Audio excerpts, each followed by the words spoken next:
इसने मेरी इंसल्ट की है डैड, आपकी बेटी की। वो मुझे यूं कैसे ठुकरा सकता है आखिर? आपने तो कहा था उबैद सिर्फ मेरा है। हया का तो बस नहीं चल रहा था कि पूरी दुनिया तहस नहस कर देती। उबैद से टका के इज्जत अफजाई के बाद तो इसके अंदर शोले भड़क उठे थे। मैमूना भी सर थामे बैठी थी। वो तो आने वाले वक्त से शदीद खौफजदा दिखाई दे रही थी। जवाद के चेहरे की तनी हुई तयशदा संजीदगी किसी बड़े तूफान का पेश खैमा थी। इत्तफाक से कल सुबह ही जवाद को एक मीटिंग के सिलसिले में लंदन जाना पड़ गया था और जाना बहुत ज़रूरी था। एक बहुत अहम प्रोजेक्ट था जिसको वो खुद जाकर हैंडल कर सकते थे, वरना करोड़ों का नुकसान हो सकता था। अब तो वो बैद याद दिलावर की तरफ से भी खासा दिल मैला कर चुके थे, मगर अब हया की बात सुनकर इनका दिमाग माउफ था। तो गोया घी निकालने के लिए उंगली टेढ़ी करने का वक्त हो चुका था। काम डाउन हया, वो सिर्फ तुम्हारा ही होगा। मेरी जुबान पर एतबार है तुम्हें या नहीं? बाकी रही बात उबैद की तुम्हारी इंसल्ट करने की, तो इसका बदला मैं बहुत अच्छे से लूँगा।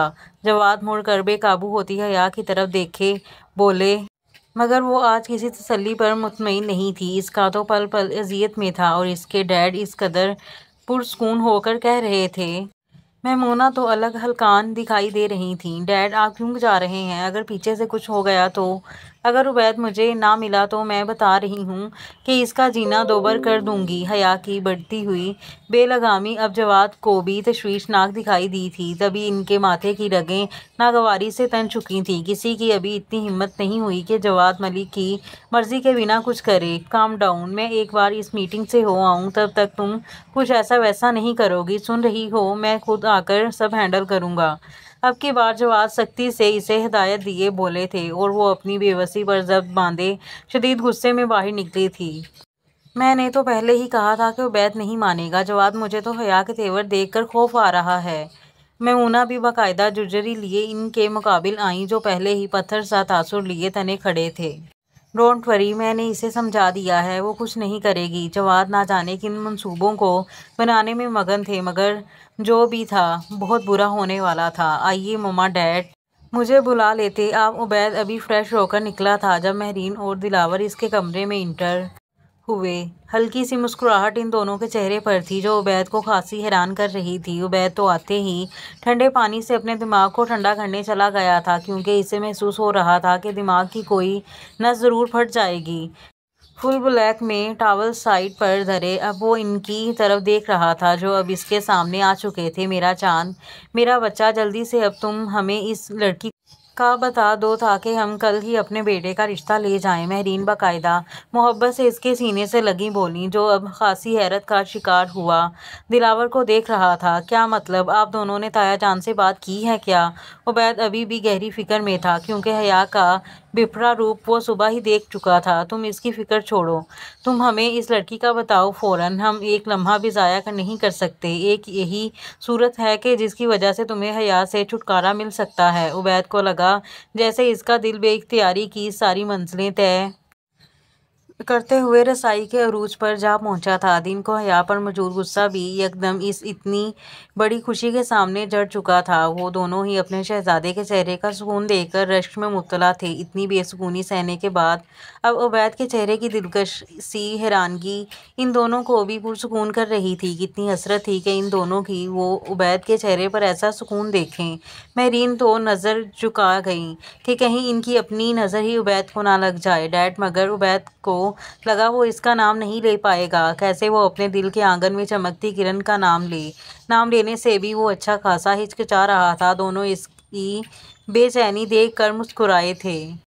क्या बहुत पसंद है वो तुम्हें? ऐसा ग्लो तो आज पहली बार मेरी इस प्यारी जान के चेहरे पर आया है। यकीनन वो बहुत ख़ास होगी। अब खामोश मत रहो, बता दो इसका नाम। महरीन ने मोहब्बत से लबरेज आंखें लिए उबैद का दिल फरेब तासुर वाला चेहरा थामे कहा था, और वो तो बेयकीनी की इंतहा के लिए कन्फ्यूज़ था।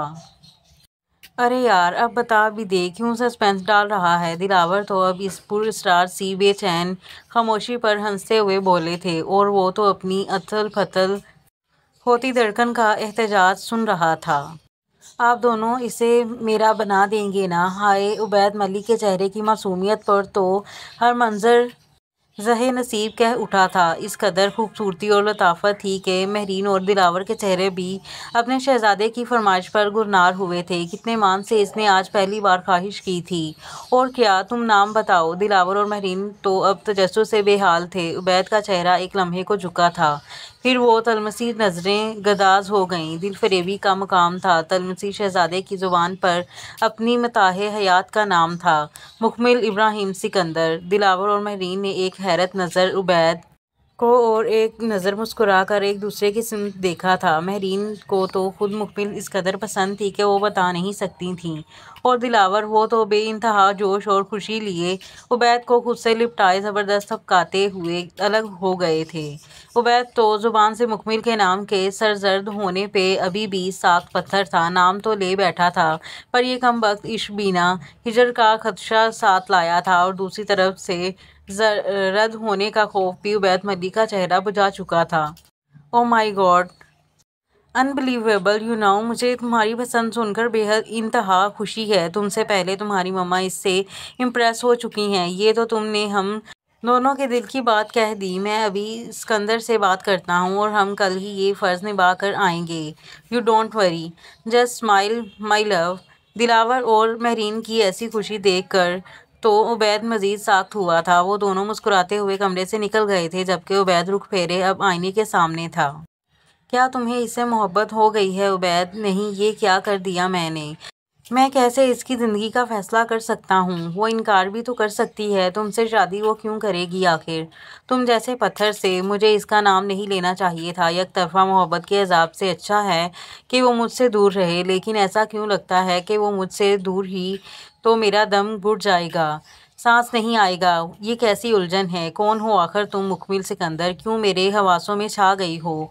क्यों मुझे कमज़ोर कर रही हो? आखिर क्यों? अपना सर पकड़े वो फिर से इसमें दर्द की ठेस उठती महसूस कर रहा था। इसे खुद नहीं समझ आ रही थी कि आखिर वो चाहता क्या है, और ये चीज़ इसका दिमाग शल कर रही थी। भाई सच पूछो तो आज यूँ इतने दिन बाद डिनर का मज़ा ही कुछ और है। हम सब यूँ बहुत टाइम बाद बाहर आए हैं।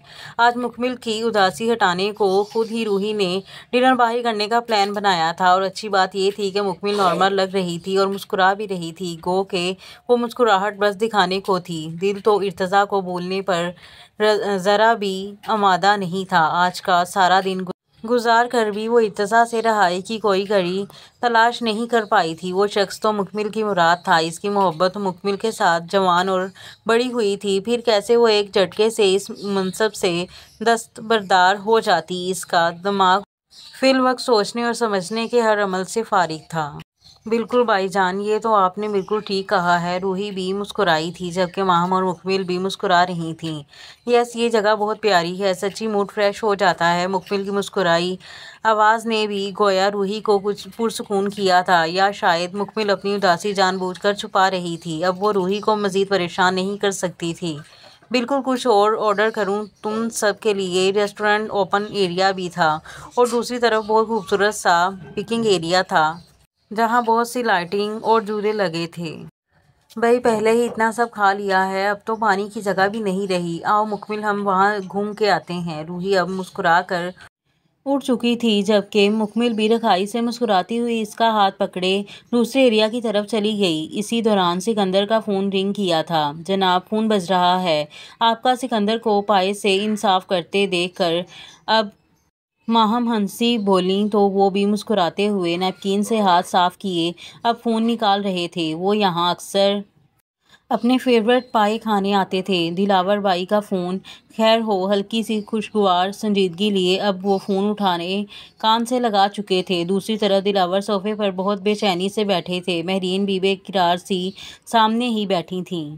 अस्सलाम वालेकुम जनाब, कैसे हो? कारोबारी दोस्ती अब खासकर दिलावर और सिकंदर को बहुत बेतकल्लुफ़ कर चुकी थी, जबकि जवाद को मजाज थोड़ा अलग था। तभी सिकंदर की दोस्ती भी ज़्यादा दिलावर से थी। मैं बहुत खुश हूँ इस वक्त तंग करने के लिए।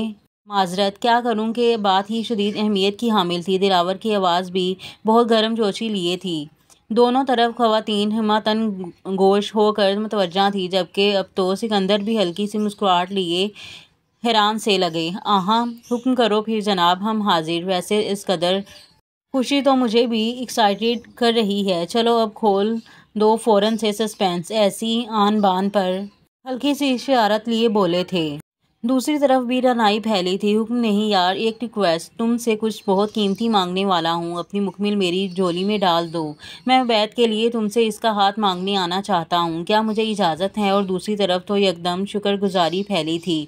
सिकंदर इब्राहिम के चेहरे का रक्श तो काबिले दीद था। इनकी दुआ इस कदर जल्द कबूल हो गई, ये तो वो बस सोच सकते थे। एक शुक्रगुजार नज़र वो आसमान की तरफ उठाते हुए रब से हम कलाम हुए थे और फिर अपनी दिल फरेबी में लिपटी नज़र माहम भी सब की, जिनका तजस्सुस के मारे बुरा हाल था। अगर तुम बिना इजाज़त के भी आओ तो मैं तुम्हें इनकार करने का कभी ना सोचता। अपनी मुकम्मिल के लिए यकीन करो, मैं उबैद ही को सोच रहा था। अल्लाह ने मेरी ख्वाहिश की खूबसूरती से तुम्हारे दिल में उतारी है। सिकंदर की मोहब्बत में लिपटी बात पर दिलकशी दिलावर और महरीन का चेहरा भी पुरनूर कर गई थी। दोनों तरफ शुक्रगुजारी का लम्हा था। खुद अब माहम की खुशी की कोई इंतहा नहीं थी। बहुत शुक्रिया सिकंदर, तुमने तो मेरा मान बढ़ा दिया, मुझे और मेरे बेटे को इस काबिल समझा। हम कल ही आना चाहते हैं। अगर इजाज़त दिलावर का तो बस नहीं चल रहा था, अभी उड़कर पहुंच जाते। तुम आ जाओ, मैं खुशी खुशी अपनी मुकम्मिल तुम्हें दे दूंगा। अब इजाज़त मांगकर शर्मिंदा मत करो, हमें तुम सबका इंतज़ार रहेगा। खुशी की इंतहा लिए सिकंदर फ़ोन बंद किए टेबल पर धर चुके थे। यकदम माहम का हाथ थामे वो हंस दिए। इतने प्यारे, इतने हसीन। माहम देखो, इस रब ने कैसा करम कर दिया है। हमने सोचा और वो हमारी सोच को कबूल करते हुए वसीला बना गया। मैं बता नहीं सकता कि मैं किस कदर खुश हूँ। दिलावर कल उबैद के लिए मुकम्मिल का रिश्ता लेने आ रहा है। मुकम्मिल की तो किस्मत रोशन हो गई बेगम। बहुत अच्छा, फर्माबरदार और नेक बच्चा है वो। या अल्लाह, तेरा लाख लाख शुक्र है, तू वाकई बेहतरीन कारसाज है।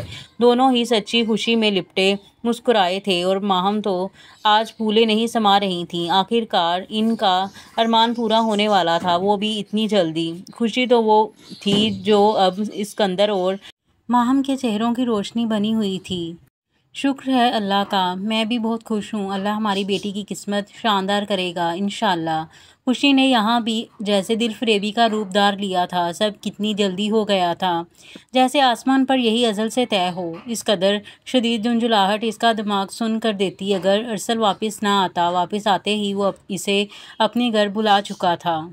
वो दोनों ही अरसल के घर बने बहुत ही आला किस्म के छोटे से जिम रूम में थे। अरसल साहिब अपनी सेहत और वजाहत को लेकर काफ़ी कानशी थे, जबकि उबैद को तो इन चीज़ों की ज़रूरत ही नहीं थी। वो पहले ही एक मुकम्मल शानदार वजाहत का शाहकार था।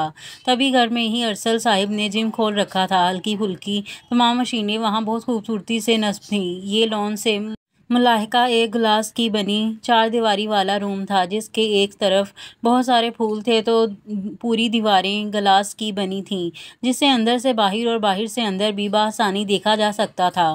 वट उबैद का बम जैसा इंकशाफ सुने आवाज़ गूंजी। अरसल बेचारा बेंच प्रेस मशीन के वज़न के नीचे आते बचा जब उबैद ने हल्की सी संजीदगी से इस दबे अरसल को बाहर निकाला। हल्की सी हंसी उबैद जब्त कर गया था। ब्लैक ट्राउज़र और ग्रे शर्ट में अरसल होंग ज़दा सा उबैद को घूर रहा था, जो इसे आज की ताज़ा खबर सुनाकर हिला चुका था। Black and dark blue 3 piece में वो तलमसी शहजादा अब चेहरे पर मासूम सी संजीदगी से अरसल का पूरा खुला मुंह देख रहा था। इतना कुछ हो गया और तूने हवा तक लगने नहीं दी कमीने। शादी हो जाती फिर बताना ना, जल्दी नहीं बता दिया। अरसल गुस्से से टावल उठाए अब अपने चेहरे पर आया पसीना साफ किए रूठा हुआ लगा था। यार सब बहुत अचानक हुआ, नाराज़ मत हो, यही तो बताना चाहता था मैं तुझे। इधर देख, यकीन कर मेरा। एक हाथ से अरसल का बाजू दबोचे वो इसे रूबरू किए, इसकी घूरती आंखों में झांक रहा था, जो उबैद को अब सख्त बुरा और नाक फैला कर घूर रहा था। आखिर ये सब कैसे? जब मैंने तेरी मिन्नतें की कि शादी कर, तब तो नहीं माना, और अब जनाब आज मंगनी में भी बनने वाले हैं। वाह वाह। अरसल को तो अब शदीद दुख सा था। तभी सदमे का अटैक हुआ था। यार की ऐसी बेवफाई तो गोया अरसल को आज वाकई उदास कर गई थी। अरसल अब चमाट दूंगा तुझे, तू यहाँ था जो तुझे बताता। बोल, और ये ऐसी बात नहीं थी कि मैं तुझे फ़ोन पर बताता। मुझे समझने की कोशिश कर यार, मैं बहुत उलझा हुआ हूँ। उबैद की लाचारी सी मनाने की कोशिश पर फ़ौरन अरसल भी गुस्सा भुलाए उबैद के रूबरू हुआ, जो कोट उतारे अब शर्ट का भी ऊपरी बटन खोले बेचैन सा सोफ़े पर गिरने के अंदाज में बैठा था। पता नहीं इस बंदे को अब कौन सी बेचैनी लाहक थी। मैं तुझे नहीं समझ सकता यार, तू अलजबरे से भी ज्यादा टेढ़ा है। शक तो मुझे था कि तू चारों शाने चित हो गया है भाभी जी के आगे, पर ऐसा चित के शादी वो भी इस कदर फास्ट तक जा पहुंचेगा, ये तो अरसल सिर्फ ख्वाब में सोच सकता था। दाल में तो हल्का काला सोचा था, ये तो सारी दाल ही काली निकली। गुस्सा हटा तो यकदम अरसल की शरारती रग भड़की थी। फौरन इसे छलांग लगाए वो उबैद के पहलू में जा बैठा था, मगर उबैद का उलझा चेहरा देखकर इसे भी अब फिक्र लाहक हुई थी। दाल में कुछ काला नहीं है। हया से शादी से बचने के लिए मेरे पास ठोस वजह होनी लाजमी थी, और वो यही शादी थी। बस इसीलिए हाय नजरें चुराकर उबैद का हड़बड़ा कर अरसल के पहलू से उठ जाना तो अरसल को कहके का दौरा डाल चुका था। यार की इस अदा पर तो वो मर ही मिटा था। हया के मुताल्लिक रिश्ते से लेकर मुकम्मल तक की सारी दास्तान वो अरसल को बता चुका था, और ये भी कि इसके मुंह से अरसल के जज्बात का जिक्र सरजर्द हो गया है। अरसल तो इन सब बातों में से सिर्फ अपने जिगर की शादी पर अटका था, और ये खुशी फिल वक्त बाकी हर शय पर बारी थी। उफ, ये सड़े अंदाज में तेरा ये इजहार।